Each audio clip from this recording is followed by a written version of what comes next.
On va analyser ensemble un message de prospection qui a été envoyé par le célèbre Jody Cavalli. Alors avant de parler des 3 choses qui auraient pu être améliorées sur son message, gros point positif dans un premier temps sur la réactivité puisque j'envoie un message à 14h21 et 30 minutes plus tard, je reçois une réponse alors qu'il n'utilise pas d'intelligence artificielle.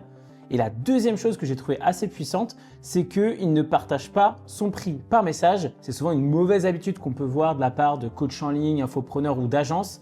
Il vaut mieux toujours garder en tout cas le partage du prix lors d'un appel.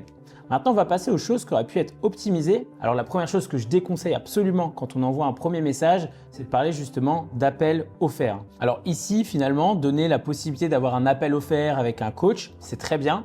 C'est juste que c'est fait beaucoup trop tôt.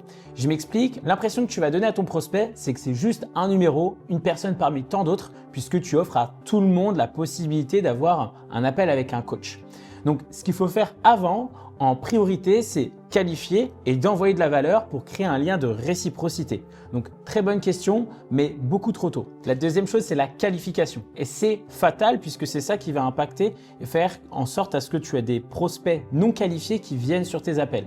Donc ici, on pose une question de qualification à la fin. Tu t'intéresses à l'investissement, mais finalement, on promet déjà un appel ici. Donc ça veut dire que potentiellement, là, on m'a déjà proposé un appel de vente et donc peut-être que je ne suis pas du tout dans la cible, que je ne m'intéresse pas à l'investissement et que j'ai juste follow la page. Et ça nous amène donc au point 3, la personnalisation qui est pour moi le plus important et manquant dans ce message.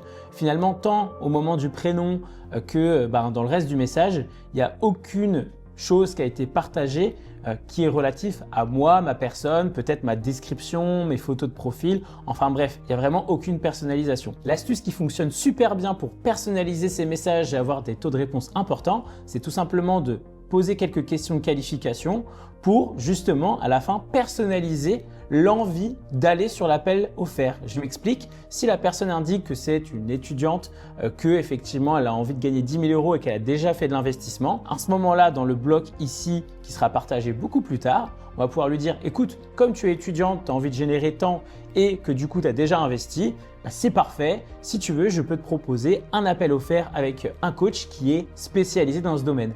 Et à ce moment-là, on a vraiment l'impression que cet appel est offert parce que je suis quelqu'un d'exclusif avec des critères très précis que d'autres personnes n'auraient pas eu et ça fait toute la différence. Si tu veux que j'analyse tes messages de prospection, tu as juste à commenter prospection.